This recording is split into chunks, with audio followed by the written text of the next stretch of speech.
for those that are not familiar, just give an example. What is the type of breakfast that somebody might be eating that would be causing these big spikes and dips, right? We're not here to demonize any kind of food. We're just more giving an example, picking up on what you shared earlier. And then what is a breakfast that is going to have a little bit more of just like a hill, a natural response that's there to eating a meal, and then it naturally kind of coming down in a way that doesn't lead to a massive dip? Yeah, so Dhru, I can actually give you an example for myself as someone, or I can tell you what I used to have for breakfast before I wore a continuous glucose monitor and what I had for breakfast after I wore a continuous glucose monitor as an example. So typically for breakfast, I would have white bread. So that's refined carbohydrate, and I might have some butter on it and maybe some jam or Nutella, for example. This is despite being a nutrition scientist for 25 years. It's what I enjoyed. Or I might have a pastry like pain au chocolat or a croissant. I would feel by mid-morning absolutely rubbish. I would feel ravenous with hunger. I would feel irritable. I'd feel a little bit shaky because I was getting, which I didn't realize, low blood sugar. And I'd feel really grumpy as well. And I then wore continuous glucose monitor. I wore continuous glucose monitor must have been about 4 years ago. This is having been a nutrition scientist for over 20 years by then, having been measuring people's circulating blood glucose, blood fat for many years, because my main focus previously was on postprandial metabolism. And it's the first time I wore it, and I had this eureka moment that, my gosh, whenever I feel grumpy in the day, whenever I'm ravenous in the day, whenever I'm getting kind of slight shakes, it's because I'm having a low blood sugar dip. Now, I should have thought of that as a nutrition scientist, but I'm too busy doing the science to think of myself. So I changed my breakfast. I changed from these refined carbohydrates, so the refined cereals, the white bread, the pastries, for example. And I made sure I was having a combination of nutrients that I know will be good for preventing this big peak, but also, more importantly for me, the dips. So this is making sure I was getting plenty of protein, plenty of good quality fats, and plenty of fiber. So what I now have for breakfast is I have Greek yogurt. I have full fat Greek yogurt because we know that the saturated fat that's in fermented dairy, i.e. yogurt and cheese, doesn't raise cholesterol like other saturated fat. I have that mixed with nuts and seeds, so they're rich in fiber, they're rich in polyphenols, they're rich in protein, etc., and they're rich in healthy oils as well. And I might drizzle a bit of honey on, for example, on top. There's lots of other options you could go for as well. You can have whole grain bread, you can have eggs with it, you can have avocado with it, etc. I think the key is to make sure that you're not having just a carbohydrate hit, because it starts that roller coaster off in the morning. So it's making sure you're having healthy fats, healthy oils, and plenty of fiber in whatever way you like it personally. In your study, you reported that 66% of perimenopausal women reported experiencing more than 12 symptoms. 12 symptoms. And inside of that, the most bothersome symptom reported was weight gain and slowed metabolism. 31% of the participants reported having that. I know from my audience that this is one of the top concerns, as many of them are going through this stage and period in life. What are the top root drivers that are causing so many women to experience this symptom in particular of a change in metabolism? Estrogen. Estrogen loss, estrogen decline, estrogen fluctuations, but not estrogen only affecting our body weight and our metabolism, but affecting so many other areas that then interlink with this. Our metabolism, our body weight, isn't just about how we metabolize food or what we're eating.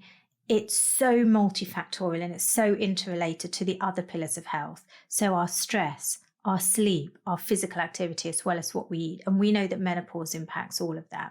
So we can deep dive a little bit into why. One thing just to pick up on, Dhru, is actually it was over 80% of our women said that they were experiencing weight gain or slowed metabolism. Wow. So that is huge. And when we think about perimenopause, often people think about hot flashes, night sweats. That's the least common symptom. So as you said, one of our most common symptom was this weight gain and slowed metabolism. So there's different things going on here.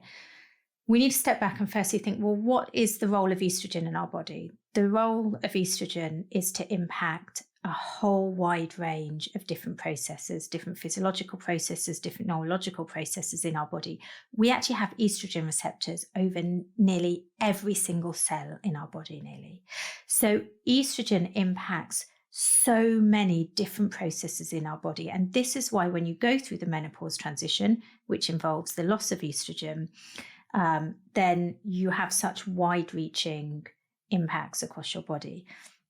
One of the things that estrogen does, it has quite an important role in how and where we deposit fat. So where we deposit adipose tissue cells, these are fat tissue cells. And really simply put, what happens is when you've got a good amount of estrogen, so you're premenopausal, the estrogen kind of directs the fat around your hips. So we typically say premenopausal women have this pear shape look. So they have their fat around their bottom and their hips. Now, as your estrogen declines during the peri and postmenopause, you've no longer got that kind of protective effect of estrogen driving the fat to sit there. It's then repositioned around your belly.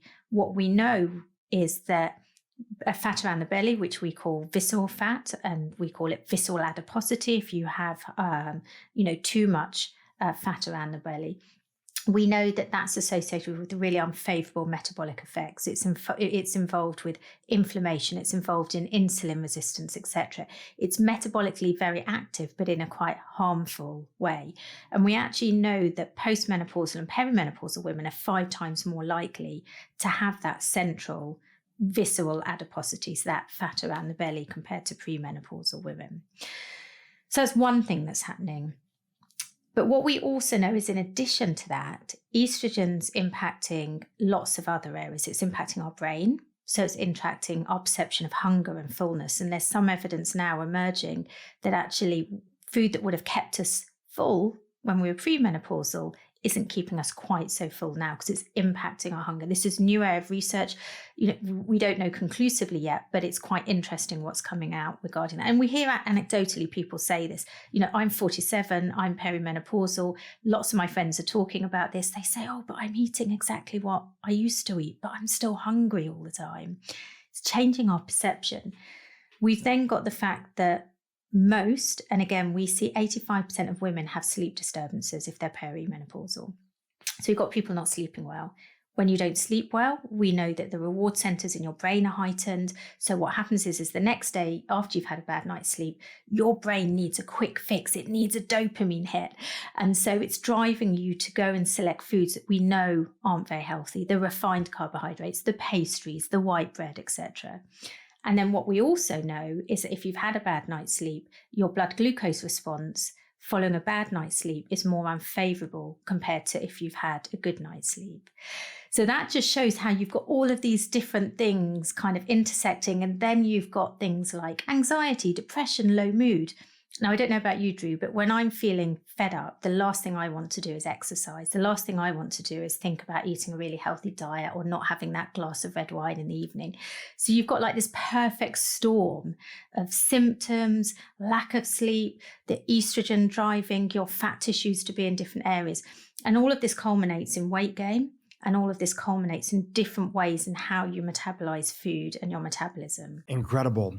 This also highlights the important topic of there's a vicious cycle that can end up happening. You don't feel well, you don't sleep well, you're craving the wrong foods, you gain weight. And one of the important things that you highlighted inside of your study, and we'll set it up here in a second and give a little bit of an overview, is that the higher the BMI goes, the worse the symptoms are. Can you talk about that? Yeah, absolutely. So one of the things we looked at, and this is in 70,000 women who we asked them lots of questions about their menopause symptoms, the impact they were having on their quality of life.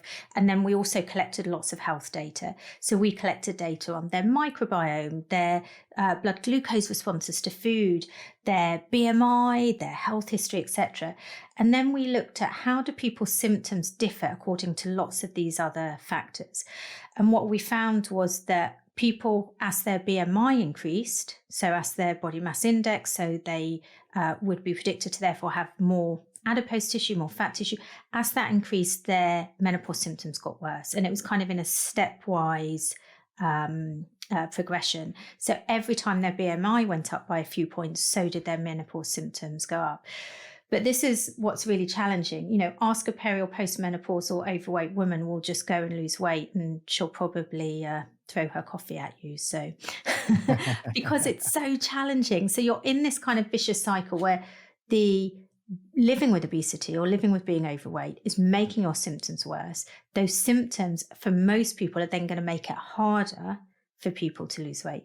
And so I do think there has to be an element of being kind to ourselves as well as peri and postmenopausal women, that, look, it is harder, it is tougher, it is a perfect storm. The odds are stacked against you. But having said that, there is still hope. There are still things we can do about it. Yeah, and we're going to get into some of those things that you had the study participants do and the improvements that they saw in the symptoms that they were facing. But let's start off a little bit big picture. We kind of talked about it. You talked about it a little bit. So just explain high level this study. Who was a part of it? You mentioned it was 70,000 people. What did you have them do and what were you looking for? So there's two core areas we've been looking at Zoe. One is we've been looking at the relationship between menopause and health, so disease. So we've been doing some deep dives into looking at how menopause is related to disease risk factors like blood pressure, like post-meal glucose responses, etc. And that's a study we published a couple of years ago. And I'd love if we've got chance at some point to pick up on that, because I think it's great that we're talking about menopause more internationally. It's great that we're talking about symptoms. But what we mustn't forget is the impact that menopause also has on our disease risk related to metabolic diseases like cardiovascular disease, type 2 diabetes. But we can pick up on that later.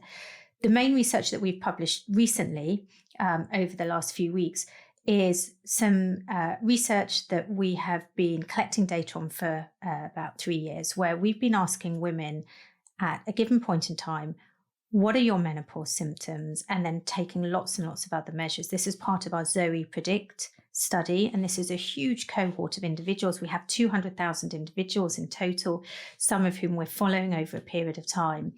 It's the largest in-depth nutrition and health study internationally. 70,000 of these women, of these individuals, are peri and postmenopausal women. We have about 30,000 that are perimenopausal and 40,000 that are postmenopausal. And this is really important because a lot of research looking at menopause and looking at diet or looking at other health kind of related factors or symptoms actually just look at postmenopausal, like how does this diet affect postmenopausal women? What we've done is we've got this huge 30,000 individual perimenopausal cohort and these 40,000 postmenopausal cohort.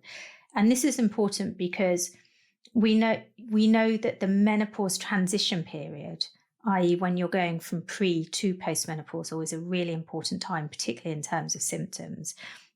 And I'd love to just quickly pick up on that, just in case anyone's not so familiar with these different terms. You don't go to bed one night and you're premenopausal and you wake up the next day and it's like, hey, I'm postmenopausal, great, it's all done. There's a transition period. And this transition period can last anywhere from 2 years to 8 years for different individuals. On average, it probably lasts about 3 to 4 years, although it varies across different populations. And during this transition period, this is when your estrogen and other hormones start changing. But your estrogen doesn't, again, just slowly decline in this lovely kind of linear way so that your body sort of gets used to it. It's like a hormonal roller coaster. It's like this chaotic time where your estrogen's going up and down. It's fluctuating day to day. Then what happens is eventually the estrogen kind of settles off at a low level. And that's the stage at which typically your periods will stop. And then we classify women as being postmenopausal when they're 1 year past their last menstrual cycle, so 1 year past their last period. But that kind of 5 years before them becoming postmenopausal is this stage of hormonal chaos, when you have these changes, these fluxes, etc., in estrogen. So it's really important we look at symptoms in that perimenopausal phase, but really important we look at symptoms also postmenopausally, because again, just because your estrogen is no longer bouncing around, you do have very low estrogen, and it takes a while for your body to adjust to that. So symptoms still occur during the postmenopausal phase. So what we did is we collected data on these 70,000 individuals related to menopause and different exposures. So by exposures, what we mean is different factors that might be related to how people experience these different symptoms. And then we looked at how diet was related to it, how physical activity, how lots of different exposures, smoking, obesity, etc. And then in a subgroup of individuals, of around 4,000 individuals, we followed them up over a period of time. And we followed them up after they started to make changes to their diet. They actually went on our Zoe program, which is a personalized nutrition program. And we looked at how their symptoms changed over time and looked at how that related to the changes that they were making in their diet. Is it possible to extrapolate for our audience here, what were some of the worst drivers of symptoms when it came to the lifestyle and dietary components? What are the worst foods? What are the worst lifestyle habits that made a lot of the women have higher symptoms? Is it possible to extrapolate that from the study? So we haven't done that specific analysis yet. We're sitting on this goldmine of data, and we're only just starting to churn out some of the results. What we're doing is we're looking at each of the different exposures separately, looking at how they impact them. But the next stage is to look at that relative kind of weighting, what's most important, what's least important. What we know is that diet's playing a really big role. So when we look at the association between overall healthy dietary patterns and symptoms, we see that that has a large role. We see that physical activity has some role, not as big as I thought it would have. We see that living with obesity has a role. We see that smoking has a role as well. But out of those, our current analysis, although we're still kind of crunching some of the numbers, we show that having a healthier diet is the single biggest change outside of taking HRT that you can do to reduce your symptoms. But we do need to point out that this is this is data from what we call longitudinal data, where we follow people up over a period of time. We don't have a control group. It's not a kind of randomized controlled trial. So we can't say that this is conclusively causal evidence that changing your diet absolutely causes this amount of change. The term healthier diet means different things to different people. Yes. In fact, largely if you interview people on the street, man on the street style, you go up to them and say, do you eat pretty healthy? Most people are going to say yes, because they think of their diet as being healthy. So take us a little bit further beyond that. What are some of the themes, at least, of when you say healthier diet? What were some of those themes that were present for individuals who were experiencing less symptoms? So we looked at diet in a number of ways. We first calculated an overall diet score, and this is what we often do as nutritional scientists, just to see, is there something going on?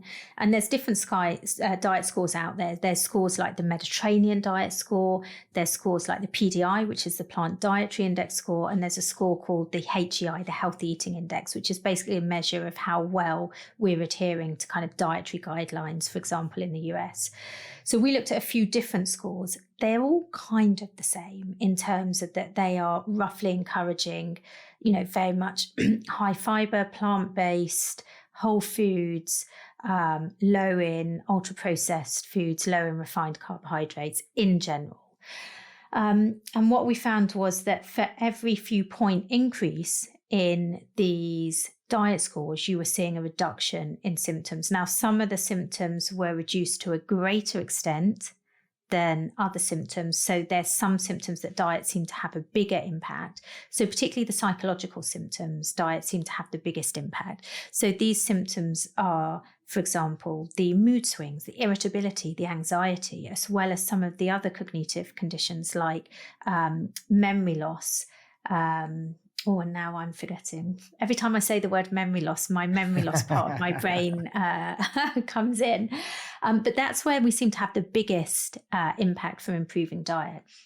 What we also did is we did a deep dive into looking at individual dietary components. So having seen that on average, if you're following a healthy diet, you experience about a 35% reduction in your symptoms, which is, a huge, this is on average across all of the different symptoms, but some being greater than the other. We also saw that reduction was of the same size whether you were taking HRT or not, because this is something people often ask. So we, again, because we had such a big cohort, we could adjust for lots of different variables. We could adjust, does this differ depending on whether you're on HRT or not on HRT? Those on HRT are obviously coming from a lower starting point in terms of how many symptoms they have and how burdensome the symptoms are. But what we found was that even if you're taking HRT, you still get this big improvement in symptoms when you follow this overall healthier diet. And then when we started to drill down into individual components, and we haven't published this yet, this is quite new analysis, what we found was that there were some foods that were associated with reduction in quite a number of symptoms. So we saw, for example, seeds and nuts. They were associated with a lot lower prevalence of symptoms. We see that fruits and vegetables as well were associated with lower prevalence of symptoms. And we saw that some dairy products, so for example, the fermented dairy products like the whole yogurts and cheeses, were also associated with lower symptoms. And then conversely, we saw that some of the starchy refined foods, so starchy refined carbohydrate foods like white breads, white rice, white pasta, are associated with greater symptoms, and that some of the quite heavily processed foods that are high in sugar or high in kind of saturated fat were associated with more prevalence of symptoms.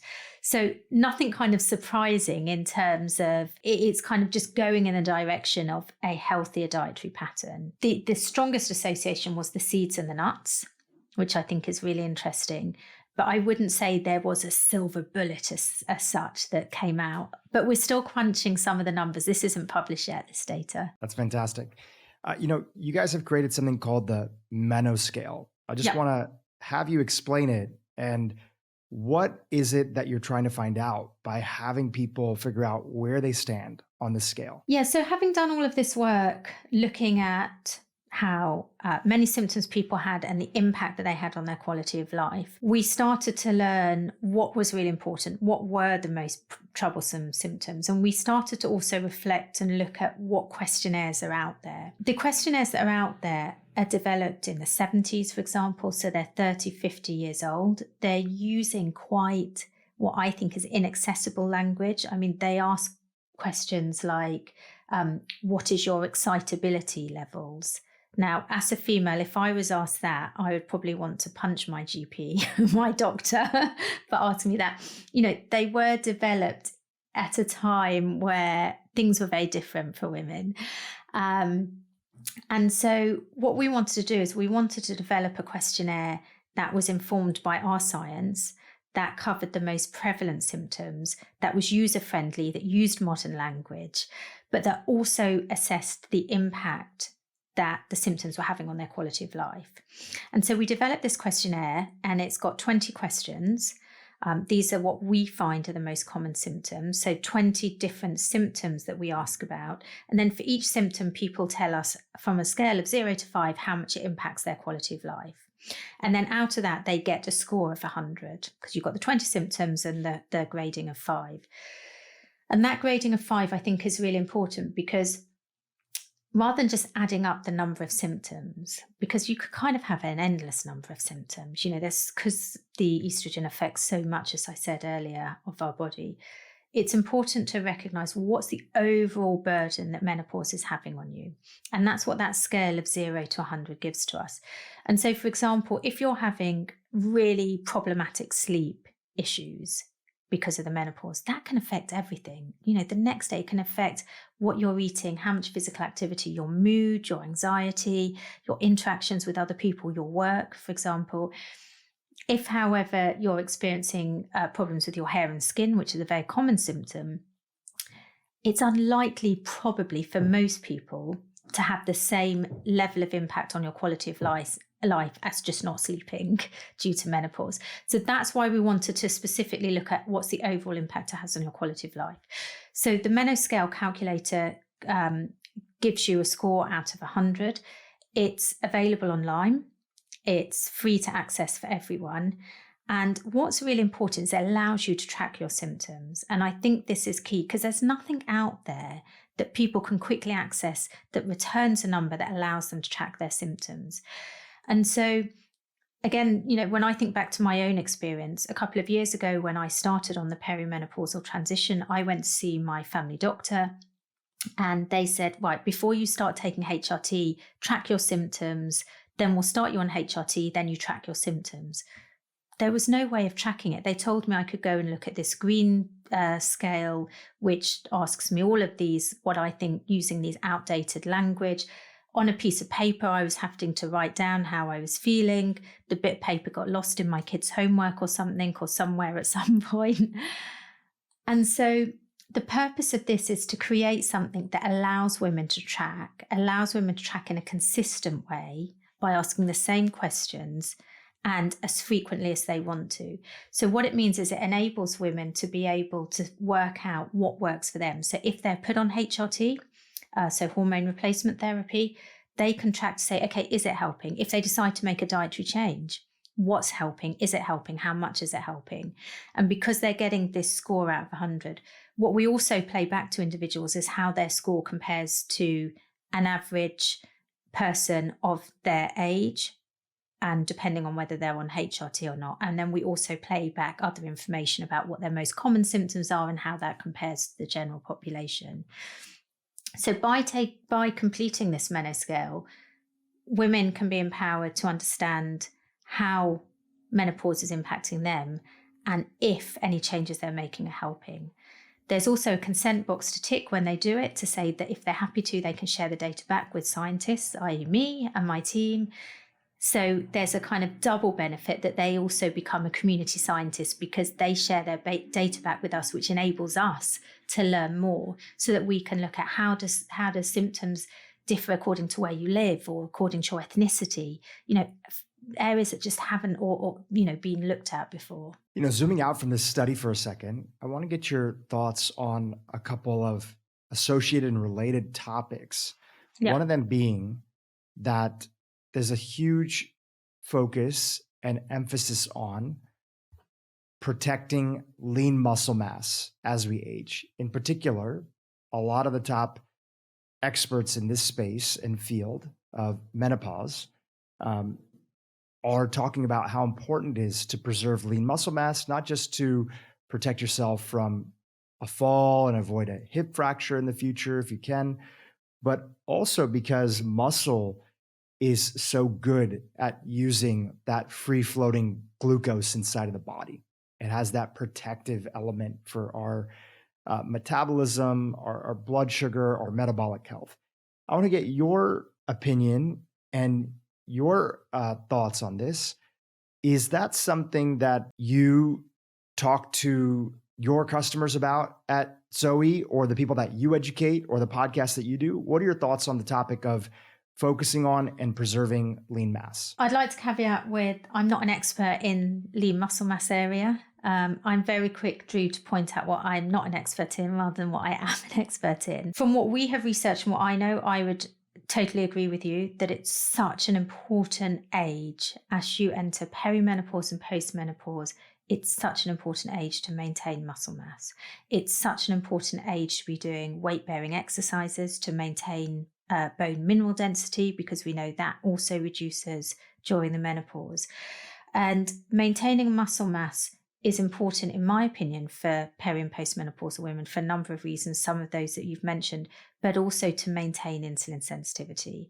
And what we've seen very clearly with a paper that we published back in 2022, that people's insulin sensitivity, if you're peri or postmenopausal, is different to if you're premenopausal.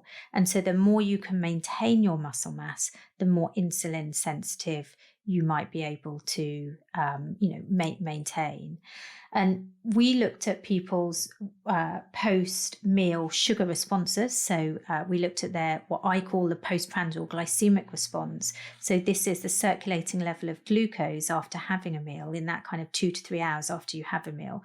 And we looked at this in both pre, peri, and postmenopausal women. We gave, it was about 700 individuals were given a standardized meal that contained a really high carbohydrate load. So it had about 80 grams of carbohydrate.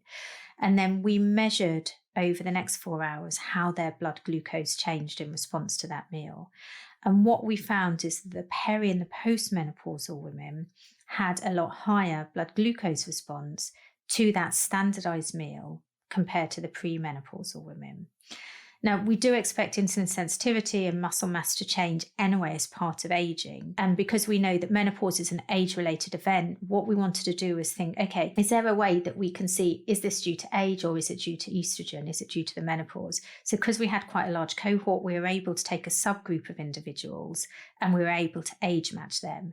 So what we did is we took people who were aged the same, but half of who were peri or post and half of who were pre-menopausal. And what we found is even when we age match these individuals, that postprandial glucose response, so that increase in circulating glucose from the carbohydrate in the meal, was still significantly higher in the peri and postmenopausal women compared to the premenopausal women, showing that you're having this change in the insulin sensitivity in the way that your body is processing the glucose. So this also ties back to what we talked about right at the beginning to do with metabolism as well as how this might be related to changes also potentially in lean muscle mass. Could you extrapolate on that a little further? I think this is going to be an important topic for our audience. Why is it that blood sugar and insulin sensitivity matters for this stage of life especially? Like, how does it make the symptoms worse or better depending on the quality of insulin sensitivity? I don't know how it would necessarily relate to the symptoms if we think about things like kind of brain fog, etc.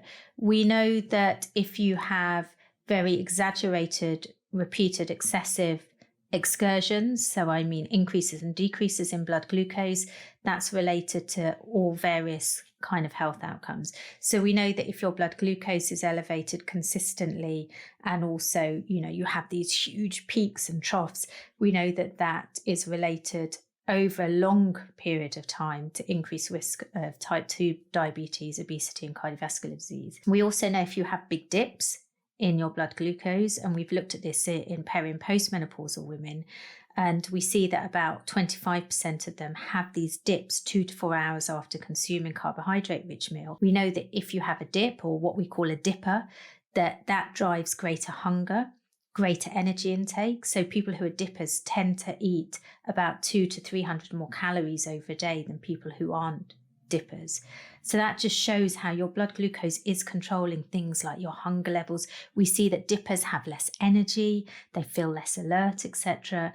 So it's impacting kind of how they're feeling at a given point in time. But we know it also might increase your long-term disease risk. Whether it's worse postmenopausally versus premenopausal, we don't yet know yet. But what we do know is that these excursions, these peaks and troughs, are more exaggerated in peri and postmenopausal women compared to premenopausal. Yeah, we've called them the roller coasters of the ups and downs of the blood sugar roller coasters. And this is something we've looked at quite a lot at Zoe, is at the dips, because people think about it as kind of these hills and they don't think about it as the roller coasters. The roller coasters includes not just the peaks but the dips.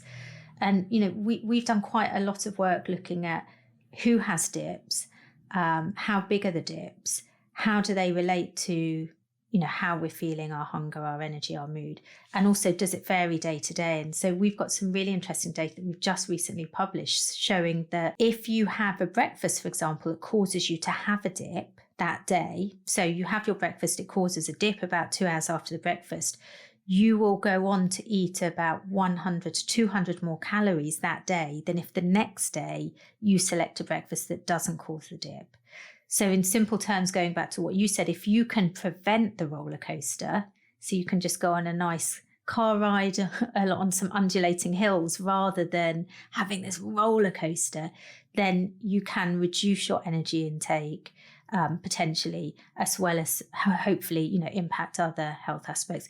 The only thing I would say, Dhru, is I think that there's a lot of attention at the moment on postprandial glycemia, on blood sugar. And I think we need to be really careful when we talk about it. And I always want to emphasize this, that it's a normal physiological response to have an increase in circulating blood glucose after a meal.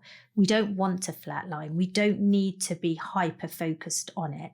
It's one piece of a huge, huge puzzle. But I think the data that I've talked about today is just a nice way of demonstrating that we are seeing differences in how we metabolize food, in our metabolic health, in our postprandial responses. But I think we need to be cautious generally as a kind of health community, not to overemphasize just glucose as being something that we need to focus on singularly. Yeah, we don't want the extremes. We're not trying to keep our blood sugar completely flat. And at the same time, as you've mentioned, we also are not trying to have so much variability on the high end, because it's going to be driving an excess calorie intake, which is what's going to lead to weight gain, and also the symptoms that come along with it, being lethargic, not having energy levels, etc. I want to switch topics to the gut microbiome, which is an area that you guys are super fascinated by. Do we know anything, zooming out even bigger than this study? What do we know about the gut microbiome and its importance to women, especially as they age? Wow, that's a big question. There's lots that we know, but there's a hell of a lot we don't know. And this is the case, I think, generally in nutrition research, because it's a relatively young science, nutrition research, despite the fact that we all eat and we've always all eaten. It's only the last 50 years that I think we're really focusing and understanding the importance of diet on our health. And so we've got a lot of catching up to do. The same with the microbiome. It's actually in its relative infancy in terms of the microbiome as an area of scientific discovery. We're evolving our understanding very quickly. What we do know, and again, from our own research, but also published research, there's very, very strong associations between the microbiome and different health outcomes. There's very strong associations between the microbiome and diet. So we published some work a couple of years ago in Nature Medicine, where we looked at how the microbiome composition is related to a whole host of different health measures. So these are kind of intermediary risk measures like blood pressure, like inflammation, like blood cholesterol, like insulin sensitivity, for example. And we saw that there was a very close association between the different microbiome, so different species, with these health measures. And we actually developed a microbiome signature where we found that there were some species that were associated with favorable measures of health, i.e. lower blood pressure, lower blood lipids. And then there was another signature of species, so another group of species that were associated with worse levels of health, i.e. higher inflammation, higher blood pressure. And what we found is those species that were associated with favorable measures of health were also associated with favorable measures of diet. And those conversely associated with unfavorable measures of health were associated with a poor diet. Now, this is association data. It's not showing causality. It doesn't show, okay, can you modify the microbiome through diet to change your health outcomes? This is where we're focusing our attention now. And this is where many other researchers are focusing their attention, kind of trying to piece together that chain that you have. And I think that there's good evidence emerging now that if you can use diet to change the microbiome, that will have knock-on effects in changing your health. And we certainly know from our own Zoe research as well, that by delivering personalized advice to individuals based on their microbiome of what dietary changes they should make to improve their microbiome, we see these changes coming out in their microbiome. So we know that we can deliver targeted dietary advice that will modify their microbiome. Now, whether that is directly impacting their health is the next part of the chain that we need to show. But what we know from a study published this year, again in Nature Medicine, it's from a randomized control trial that we ran, where we randomly allocated people to either follow the Zoe programs, the personalized nutrition program, or follow the US dietary guidelines. We found those following the personalized program that's very much focused around changing the microbiome, that resulted a change in microbiome composition, and it did result also in a change in many health outcomes as well. Now, how it relates to menopause and aging, again, is something that not many people are looking at. There has been some research that's shown that postmenopausal women have a microbiome composition that's quite similar to an average male, and that premenopausal women have a microbiome composition that's different to the average male and different to a postmenopausal woman. We also looked at this in our Zoe predictor research, and we found something similar. We found that peri and postmenopausal women have a different microbiome composition to premenopausal women. And what we saw was that there were some specific species that were increased in postmenopausal women. And these species were the ones that we'd identified with our previous research as part of this kind of microbiome signature that we developed to be the ones associated with higher inflammation, higher blood pressure, higher cholesterol, etc. So they seem to have these species that I'm very loosely going to call bad bugs. Any microbiologist would probably hate me using that term. But the postmenopausal women seem to have more of these kind of bad bugs, and premenopausal more of these good bugs. And then some real exciting research that we've only got the data from on last week, it's not published yet, is in our huge cohort, so these 70,000 women, we've also tried to look at how the menopause is related to symptoms. The microbiome is related to symptoms in the peri and postmenopausal women. And so again, in this group, we see that there's a difference in the microbiome composition depending on whether you're pre or postmenopausal. But what we also see is that you can partially predict how many and the burden of symptoms that women have based on the microbiome composition. So what that says in simple terms, that there seems to be something interesting going on where the microbiome is associated with these symptoms. Now, what we don't know is it actually just a byproduct that we know that diet changes the microbiome? We know that diet is related to symptoms, or is there actually a direct effect of the microbiome on reducing our symptoms? That's what we're going to be analyzing over the next few months. Are there general recommendations that you have for a good, healthy microbiome? I know this is a topic that you guys have covered extensively, but if you would leave the audience with a few principles that they could double down on, pay attention to when it comes to a microbiome, what would be those things that you would mention? So I'm going to give you 5 tips that I cannot claim to be my tips. These are the tips that as a team we've built at Zoe together with my close colleague, Professor Tim Spector, and also Dr. Federica Amati. And these 5 tips are, firstly, 30 plants per week. So it's a diversity of different plants. Try and have 30 different types of plants per week. And the reason is because we know that nearly every food has about 72,000 different chemicals that all interact with each other, all have different roles. We want to get a diversity of these different chemicals. So that's the first thing, 30 plants, diversity. Second thing is fermented food. So there's good evidence to show that fermented food can modulate our microbiome. Fermented food tends to be high in microbes. So by fermented food, it's most cheeses, kefir yogurt, kimchi, kombucha, sauerkraut as well.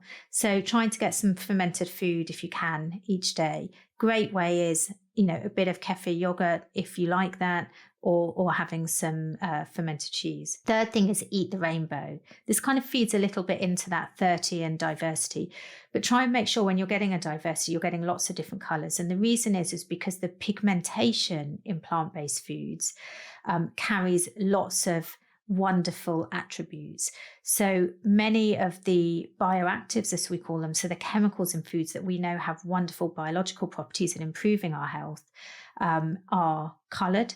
And so if you can eat a variety of these, then you're going to get a variety of these bioactives. And these typically are polyphenols, although it's not only polyphenols. So polyphenols have different colours. Some are red, some are yellow, etc. But if you're eating a diversity of the rainbow, then you're going to get a diversity of these plant-based bioactives. The other thing is rest your gut. And there's really good evidence now, I think, to support having a period of time when you're not eating. Now, I don't mean fasting for 3 days and starving yourself. What I mean is not constantly eating food for like 16, 17 hours a day. What we know is that from, again, our own research and also published research, people eating late into the night and not allowing their body and their gut to rest, we know that they're at higher risk of many cardiometabolic diseases like type 2 diabetes. They tend to be overweight. They tend to have higher inflammation, blood pressure, etc. So resting your gut by giving it maybe a 12, or if you're happy to, a 14-hour period where you're not eating each day. So if you're giving a 12-hour period, that just means having your last meal at 8 o'clock and your first meal at 8 o'clock the next morning. If you're comfortable going to 14 hours, maybe just have your last meal at 7 and don't have your breakfast till 9. It's got to work for you. And, we've done this wonderful study called the Big If study, the Big Intermittent Fasting study, where we asked people to change to eating in a 10-hour window, so fasting for 14 hours. Most people found it quite easy to do. You don't need to go to extreme. Then the fifth one is reduce your intake of unhealthy, heavily processed foods. We're eating too much of these kind of foods. You can also call them ultra-processed foods. 50 to 60% of our diet on average in the UK and the US is coming from these unhealthy, heavily processed foods. We are eating an enormous amount. I mean, if I could give you one single thing, if I had to take a kind of punt on one, it would be reduce your ultra-processed foods and the rest would follow. Those are great. I love those. Even if people have heard them before, the reminder of them, because they're so simple, they're so accessible for people, they can be challenging to execute, but they're simple in nature. It's just an incredible reminder that there's so much agency that we have to impact our health, including our microbiome. Just one thing I want to pick up on that. It is really hard to change our diet. And I don't think we should underestimate how hard it is. It's hard because our food landscape is pitted against us. If I'm out and about and I want to get a healthy snack or I want to get, a healthy lunch, it's actually very difficult. And it's difficult also to change, the diets that we were brought up with, the kind of foods that we're used to cooking with. It takes a lot of effort. It takes a lot of brain space. And I don't think we should underestimate that. I think the important thing is to say, try and just do something simple, because it's only by doing something simple that's easily implementable that you're going to actually have a long-term effect, because it's only that you can sustain. And so something that we've been doing quite a lot of research on in my work at King's College London is looking at snacking. And we know that on average, 20 to 25% of our energy comes from snacks.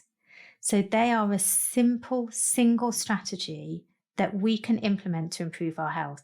And we recently conducted a study at King's where we asked people it was a randomized controlled trial. Half of the people consumed typical UK, US snacks. Half of the people were randomly allocated instead to consume almond nuts. What we found was those that, and nothing else changed. We said do absolutely everything else, eat all your other meals the same, do the same physical activity, etc. Just by changing the snacks that people were eating, reduced their blood lipids, improved their insulin sensitivity, reduced all these other kind of unhealthy aspects related, to their long-term health. And when we equate that to the long-term risk of cardiovascular disease, changing from typical US, UK snacks to nuts reduced the estimated risk of cardiovascular disease by 30%. And I think that's really powerful. So yes, I agree with you. It's hard to make dietary change, but you know what? You can find a simple single strategy that works for you. And that's just an example of one of the kind of things you could do. That's great. I love that recommendation.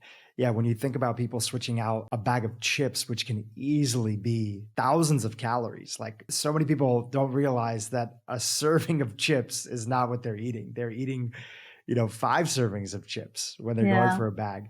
And you're replacing that with something like almonds. Were they salted, unsalted? Were they So they were unsalted. They were okay, whole yeah. So it's hard to natural. overeat. It's hard to overeat unsalted almonds. You're just like, all right, cool. I've had enough. I don't want any more.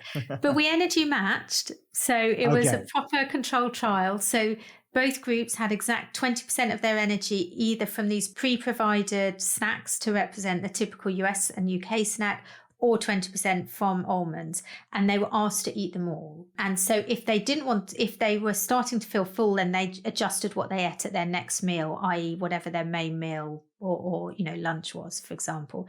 But they had to eat all of these snacks, and we still saw that huge difference. All right, I want to bring it back as we're winding down today's topic and today's interview. I want to bring it back and hand it back over to you to this important topic of research, women, menopause.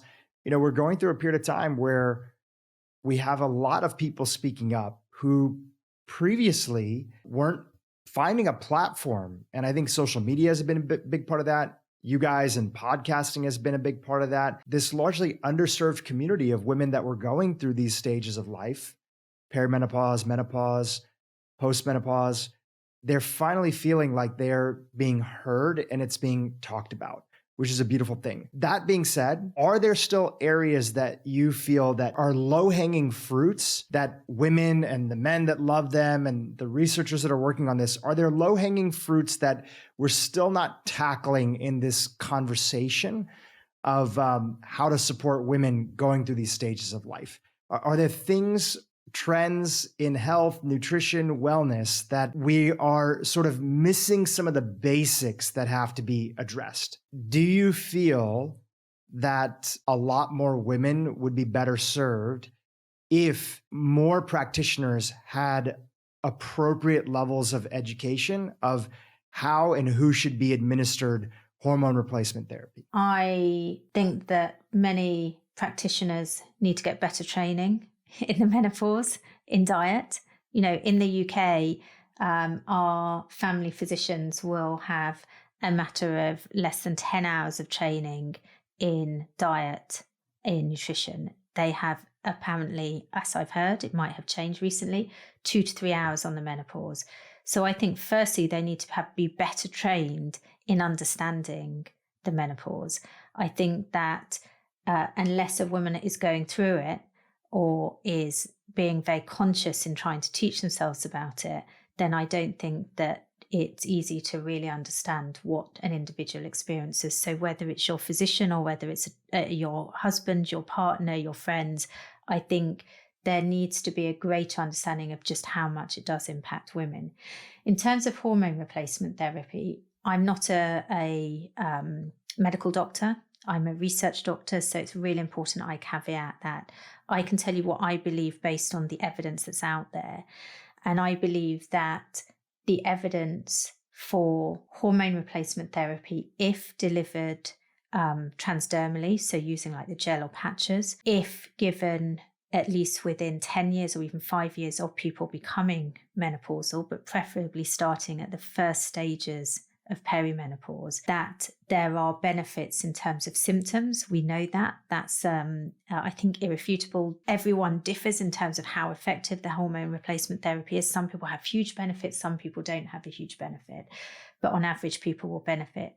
What we see from our data, and I think there's a growing body of evidence around this, but it's not conclusive yet. What we see in our data is if individuals are taking HRT, they do have lower risk of these intermediary risk factors. They have, in our data, lower blood pressure, lower visceral adiposity, lower bad cholesterol, the LDL cholesterol, lower inflammation, better insulin sensitivity. These are all risk factors for chronic disease. We cannot say conclusively yet whether taking HRT will reduce our risk of heart disease, type 2 diabetes, etc., because we haven't been studying it long enough in the way that it should be delivered. So in the past, hormone replacement therapy was given orally as a tablet, which we know is metabolized very differently to how transdermally. So with the patches or the gel, it's metabolized. We know if it's given orally, for many women, it might not have the same favorable effects in terms of these intermediary risk factors because of how it's metabolized by the liver. In the UK, I don't know what it's like in the US, HRT is given transdermally now. It's not given orally because we know that it can have an unfavorable effect if it's given orally. And so based on what evidence there is for transdermal, so the application to the skin HRT, I would say that there are discussions that every practitioner should have with a perimenopausal or postmenopausal women, as long as it's within 10 years of them becoming postmenopausal, about how it's going to improve their symptoms and about how it may impact some of these other cardiovascular risk factors. It's not licensed in the UK for prevention of cardiovascular disease. So I'm saying this with a note of caution and just telling you based on the results that we have here. I take HRT, that's my personal choice. It's benefited me. There needs to be those conversations. Healthcare practitioners need to be really well educated in how menopause impacts not just symptoms, but their disease risk and what can be done, whether it is hormone replacement therapy or whether it's alternative therapies. I think what we haven't touched on though, Dhru, and which I think is really important, is the whole area of these other therapies that people try, supplements. You know, in the UK, we use this term called meno-washing. I don't know if you've heard of it before. I only heard of it because I watched your presentation where you went through it. The reason I just want to touch on it before we finish is because something that I feel very passionate about is people being misguided. I think everyone should try different things, try what works for them, but I really worry about the amount of what I call nutri-nonsense out there, nonsense related to nutrition. Everyone has an opinion. Everyone thinks they know better, whether they're even in science or they've just happened to have read some article that some famous model wrote that made her look as beautiful as she does, or goodness knows what.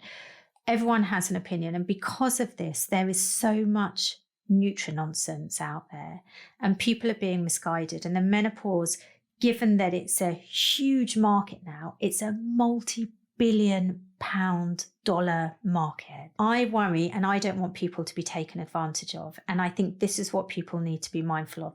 If you put meno in front of something and we call it meno-washing, you can charge 5-10 times as much. You can get a basic multivitamin mineral, stick meno blah, blah, blah in front of it, charge loads more, because peri and postmenopausal women who are suffering these symptoms, we're desperate. We want to do anything we can. HRT is one possible solution, but in addition to that, there can be some other solutions. But we need to make sure there's sufficient evidence for this. And in my opinion, apart from the evidence around soy isoflavones, I don't believe there's sufficient evidence for nearly all of the supplements out there to say that they benefit menopause symptoms.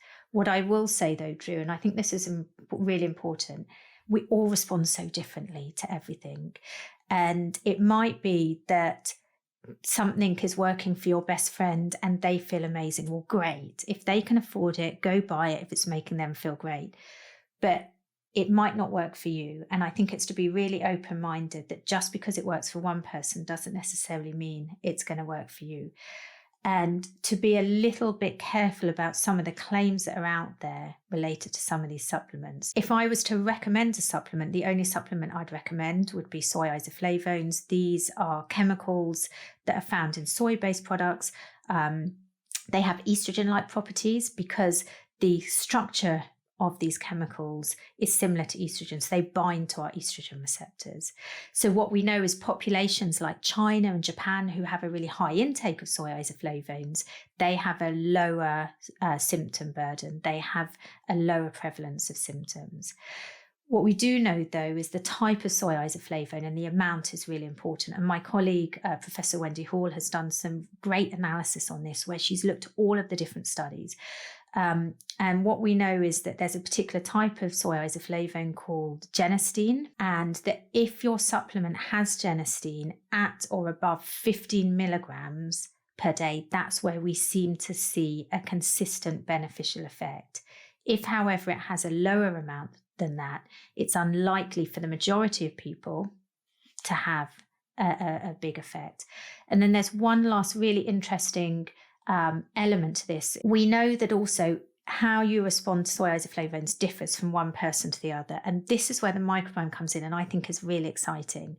So we have species in our gut, in our microbiome, that metabolize these soy isoflavones.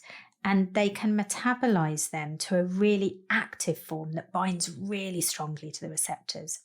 And these bacteria are called equol producers because from the soy isoflavone, they produce another chemical called equol. And this particular chemical is a really strong estrogen-like compound. It binds to the estrogen receptor really strongly.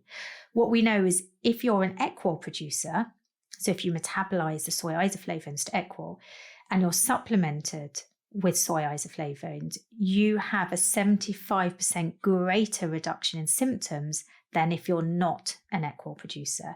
And the reason I want to mention that, Dhru, is because that takes me back to my point a few minutes ago, that everyone will respond differently. So for example, if I went and started taking soy isoflavones and I'm not an equol producer, but my best friend started taking soy isoflavones and she had the gut microbiome species that enable her to produce equol, she is going to see a huge benefit. I'm not going to see such a big benefit. But that means that I shouldn't be advising her not to take it just because it doesn't work for me. So it's just giving that kind of, yes, let's be really cautious about meno-washing. Yes, there's good evidence for soy isoflavones, but still there is this huge variability. What works for one person might not work for another person. Give whatever you want a try, but be careful not to compromise on other areas of your life if you're kind of burning massive holes in your pocket with the money that you're spending on them. That's a great reminder and a great breakdown. So just to make sure that, I understand that correctly, there's a lot of supplements that would have evidence base for being helpful for various sorts of things. Like let's take, for instance, fish oil supplements and some of the evidence.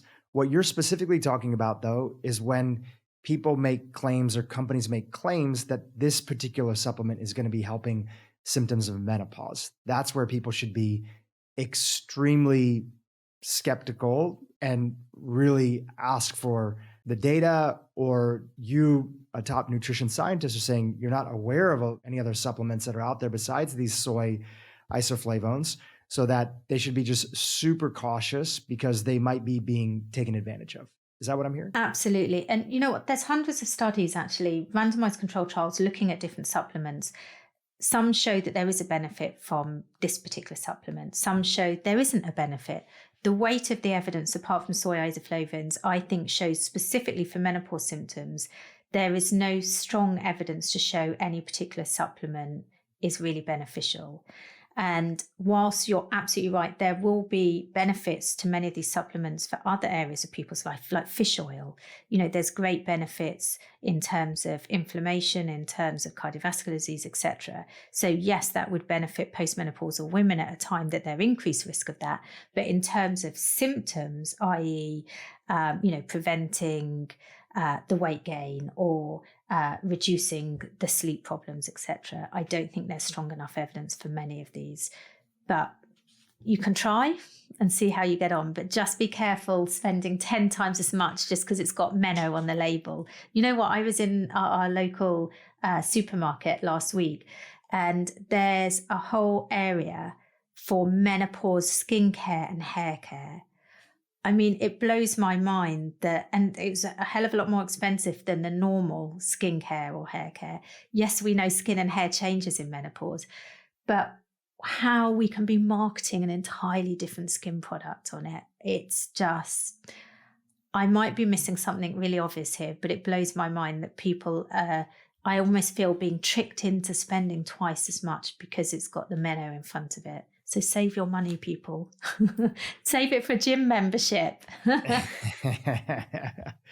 It's a great reminder that as things become trendy, because people are becoming more educated, there's always going to be in every category. It happens in menopause. It's happening in other areas of wellness or education or technology, whatever the industry might be. And so it's important to be savvy. And that's why I'm such a huge fan of researchers like yourself that go direct to consumer with their education, their content. I think this is a great opportunity to plug what you guys are doing at Zoe. You have a very popular YouTube channel, podcast that does well. Even here in the States, it does really well. Anything that you want to leave our audience with of how they can continue to keep in touch with you, your team, and maybe even go deeper down the education rabbit hole that you've taken our audience on today? Yeah, thank you, Dhru. So absolutely follow our podcast as well as your own podcast. We have some really great, insightful guests on, great scientists talking about all sorts of areas, but we do quite a lot of focus around menopause and really diving into different areas related to women's health and menopause. So for anyone that was interested in this episode, go listen to the Zoe Science and Nutrition podcast. We also have loads of resources on the Zoe web pages. So if you go to zoe.com, you'll see loads of resources. And if you go to zoe.com/menoscale, you can access our menoscale. I'd love as many people as possible to start using our menoscale, selfishly because I want people's data as a scientist, but selflessly because I believe it's really powerful for women to be able to start to have agency over their own change. I'm also on Instagram on Dr. Sarah Berry. I'm a bit of a typical academic. I don't post as often as I should. But when I have a new paper out, I do post on it. But on our web pages, you can sign up through the Menoscale as well to receive email alerts from us about new research coming out. And also all of our research is up there on our website. You can actually go into some of the individual papers that we've published if you want to be really geeky and do a deep dive. That's awesome. Dr. Sarah Berry, this has been fantastic. I've really enjoyed this conversation, and you've certainly presented a lot of new information to our audience who cares deeply about this topic. We'll have all the links that you mentioned, including to your Instagram, in the show notes below so people can follow you and follow the podcast.